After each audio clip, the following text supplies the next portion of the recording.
saudara-saudaraku, kita akan mempersiapkan di dalam channel YouTube ini untuk ibadah tengah minggu daripada GPKDI Eklesia sebagai lagu pengantar untuk kita masuk di dalam firman Tuhan, mempersiapkan menyanyikan sebuah pujian Kalaku Cari Damai.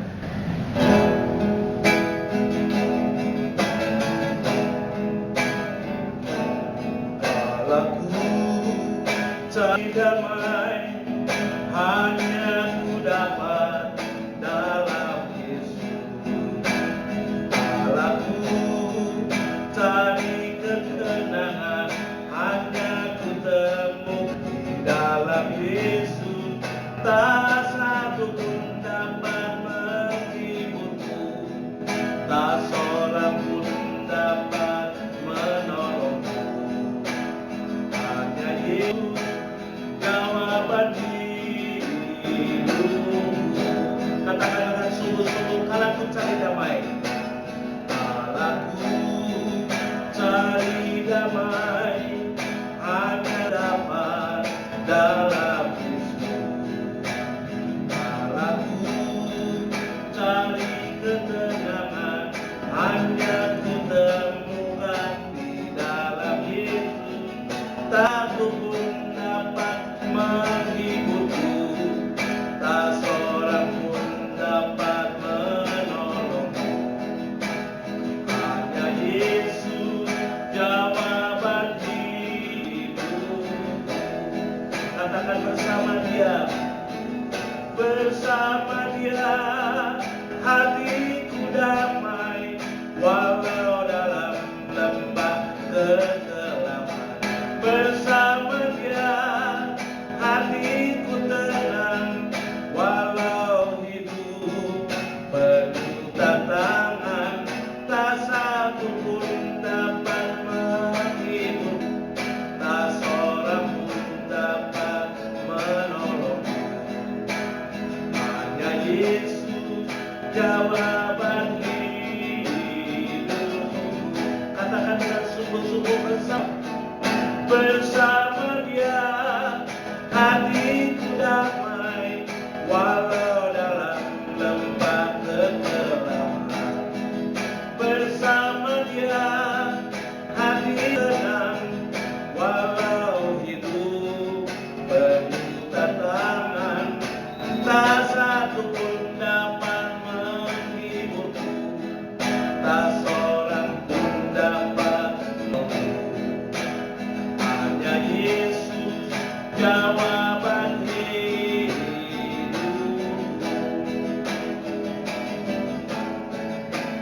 Hanya Yesus jawaban hidup.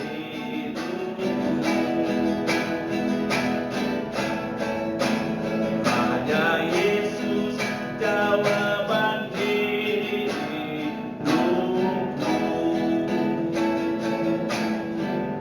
Mari kita akan masuk dalam doa.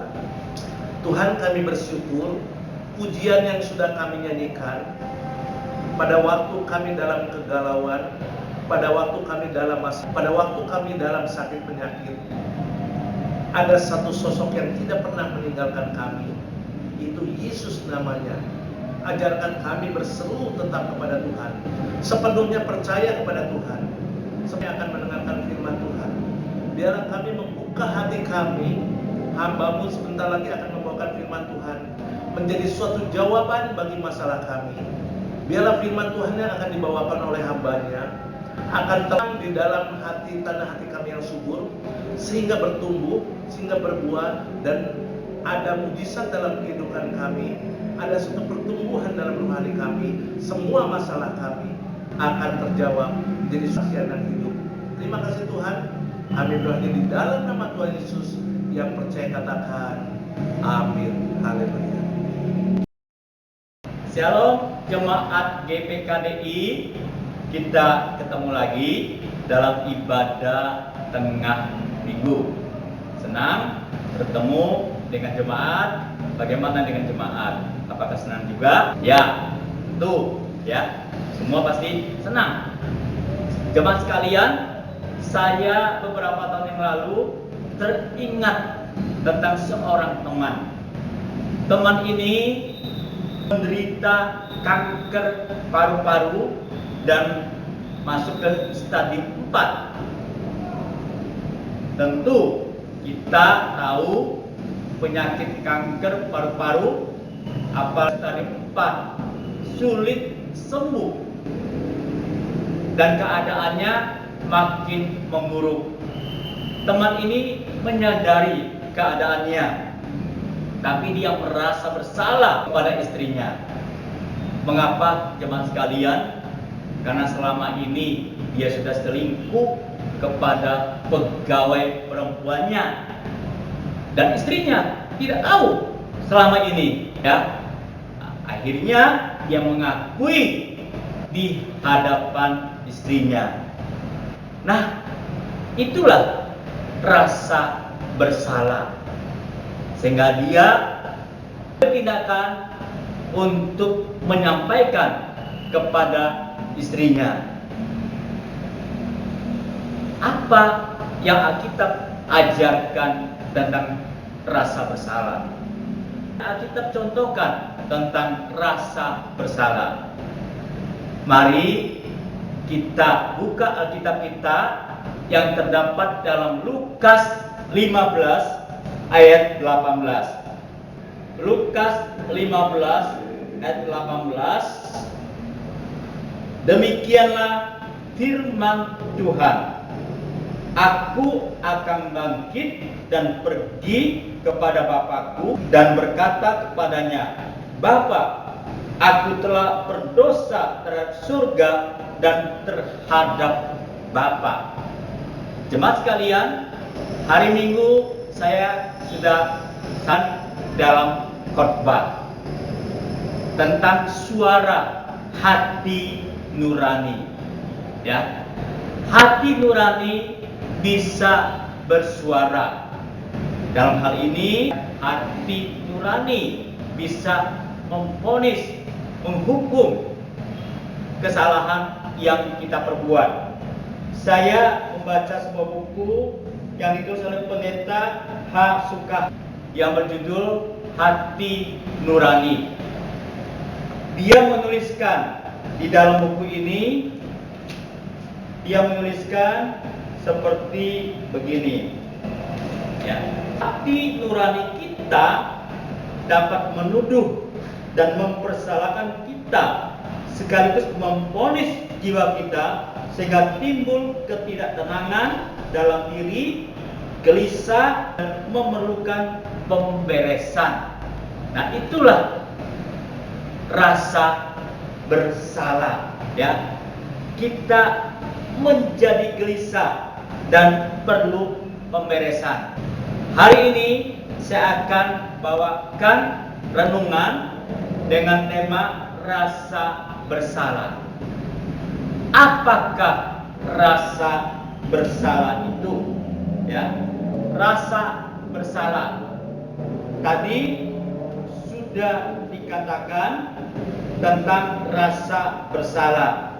Di dalam buku ini juga dijelaskan oleh pendeta Sukahar, rasa bersalah adalah suatu kondisi yang ada dalam diri manusia yang membuat manusia merasa telah berbuat dosa, telah berbuat yang jahat, telah bertindak salah, dan telah gagal memenuhi standar yang ada, telah berbuat salah, telah berbuat dosa, ya, tidak standar yang ada, tidak sesuai aturan yang ada, mengakibatkan rasa bersalah. Rasa bersalah terbagi dua. Ada rasa bersalah objektif, rasa bersalah yang diakibatkan, ya, perbuatan yang tidak sesuai aturan, tidak sesuai dengan norma, tidak sesuai dengan standar. Seperti yang diperlihatkan di dalam Lukas 15 ayat 18. Di sini si bungsu mengatakan, aku telah berdosa terhadap surga dan terhadap Bapa. Jadi ada normanya, ada standarnya. Dia sudah berdosa terhadap surga dan terhadap Bapa. Selama ini dia sudah hidup tidak sesuai dengan kehendak Tuhan, dan dia berlaku kurang ajar kepada Bapaknya. Jadi dia sudah melanggar aturan, melanggar norma, melanggar standar. Itulah rasa bersalah yang objektif. Nah, ada juga yang kedua, rasa bersalah subjektif. Rasa bersalah subjektif, apa yang dipikirkan dan dilakukan, dia merasa itu salah, itu dosa. Jadi kesimpulannya, subjektif itu perasaannya yang dipatokkan, apa yang dia pikirkan, apa yang tindakannya tidak sebagaimana seharusnya, sehingga dia merasa bersalah. Ya, saya kasih contoh. Ada satu kasus, seorang yang punya kelompok belajar, dan mereka belajar selama ini bersama-sama. Bahkan ada seorang yang melihat temannya punya kesulitan dalam belajar, ingin membantu teman-temannya belajar. Di samping dalam pertemuan kelompok, mungkin juga kalau ada pertanyaan-pertanyaan tersendiri, dia dengan senang hati membantu, mengajari. Ya. Lalu singkat cerita, mereka ujian, dan selesai ujian akhir, ujian kelulusan. Nah, beberapa orang tidak lulus.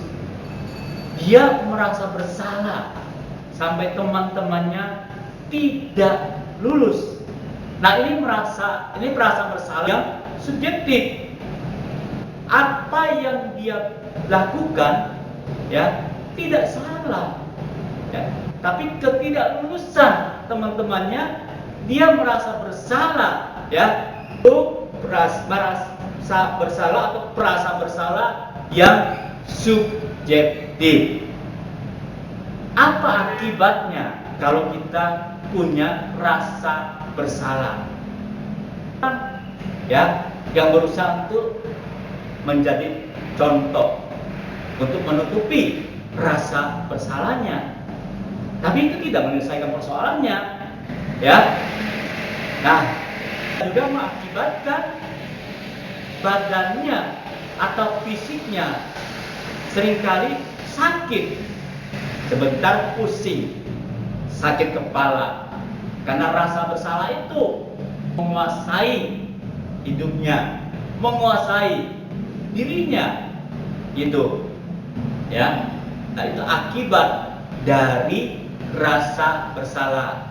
Dia bisa melakukan perbuatan untuk mengatasi rasa bersalahnya, atau bisa juga timbul keluhan-keluhan fisik.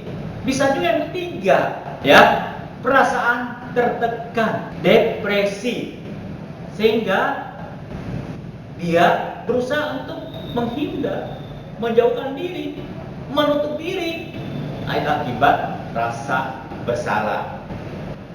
Kalau rasa bersalah itu ada pada kita, kalau rasa bersalah itu terjadi pada kita, bagaimana seharusnya tindakan kita? Nah, kembali pada Lukas 15 ayat 18. Di sini kita melihat si bungsu, ya, mengatakan, aku akan bangkit dan pergi ke Bapakku, ya, dan berkata kepadanya, Bapa, aku telah berdosa terhadap surga dan terhadap. Kalau kita merasa bersalah, tindakan apa yang kita ambil? Tentu rasa bersalah di sini yang saya rasa bersalah yang objektif. Rasa bersalah karena kita sudah berbuat dosa, tidak sesuai dengan aturan, tidak sesuai dengan norma, tidak sesuai dengan standar. Dalam hal ini, kalau kita sudah berbuat dosa tidak sesuai dengan firman Tuhan, kita harus mengambil satu tindakan. Ada macam-macam tindakan yang selama ini orang bisa. Ada orang mengambil tindakan, ya, tindakan untuk melakukan satu kebaikan, atau dengan kata lain kompensasi. Dia bersalah dalam hal ini, lalu dia bertindak yang sebaliknya untuk menutupi rasa bersalah. Itu bukan penyelesaian, ya. Ada tindakan hukum diri, yang menghukum diri sampai-sampai, ya, ada yang bunuh diri. Itu juga bukan tindakan yang diharapkan. Nah, kita menunjukkan seorang yang bernama Yudas. Yudas Iskariot sudah menjual Yesus dengan 30 keping perak, dan dia sadar dia sudah bersalah, berdosa kepada Yesus, ya, gurunya yang selama ini bersama dia sudah hianati. Tapi apa tindakannya? Dia menindakkan yang menghukum dirinya, dia melakukan bunuh diri. Bukan seperti itulah tindakan yang seharusnya, ya. Nah, ada tindakan orang kasih rasa bersalahnya yang menyalahkan orang lain. Karena kamu, maka saya menjadi begini. Karena kamu, saya berbuat salah, berbuat dosa seperti ini. Tahu, ada yang malah, ya, melawan orang lain dalam mengatasi rasa bersalahnya. Akan ada yang menyalurkan hobi dalam menutupi rasa bersalahnya, juga tidak menyelesaikan masalah. Sebaiknya seperti apa ketika rasa bersalah itu ada dalam diri kita? Kita ambil contoh, kita mencontohkan, ya, si bungsu yang mengambil tindakan untuk mengatasi rasa bersalahnya. Dalam hal apa?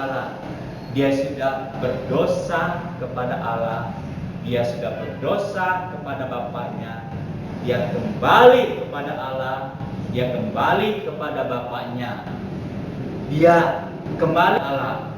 1 Yohanes 1 ayat 9 menuliskan, jika kamu mengaku dosa, maka ia adalah setia dan adil, sehingga ia mengampuni segala dosa kita dan menyucikan kita dari segala kejahatan.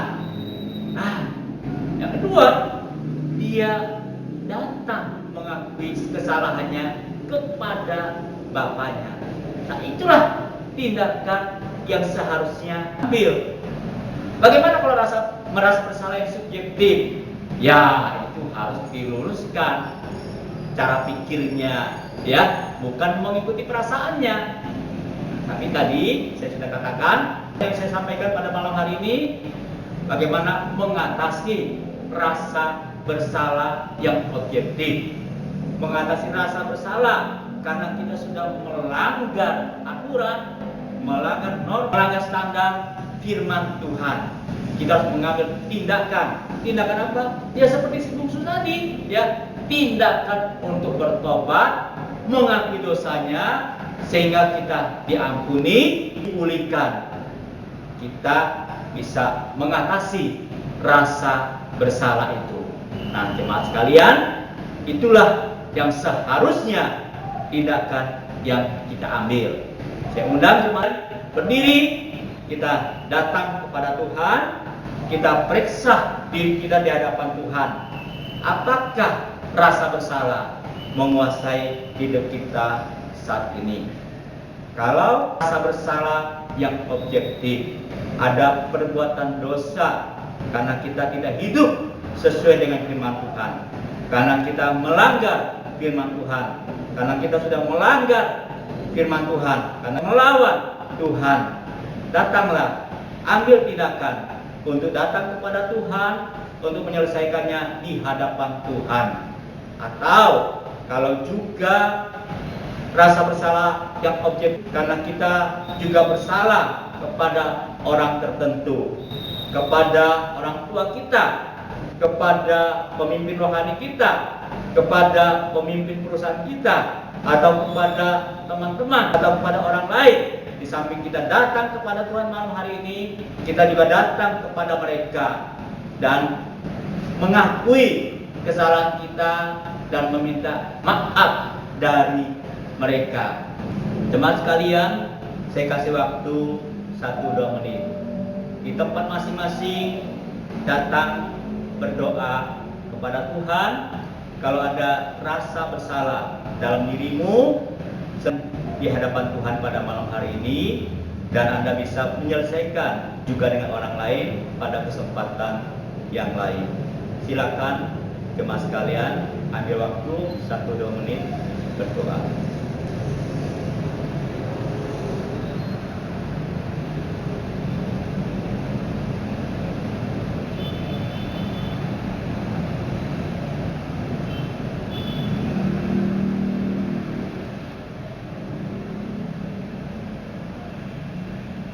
Mari kita naikkan satu pujian. Oh Tuhan, pimpin langkah. Oh Tuhan, pimpinlah langkahku. Ku tak berani jalan sendiri. Itulah doaku. Ajarku merendahkan diri, menurut firman-Mu setiap hari. Jadikan pelita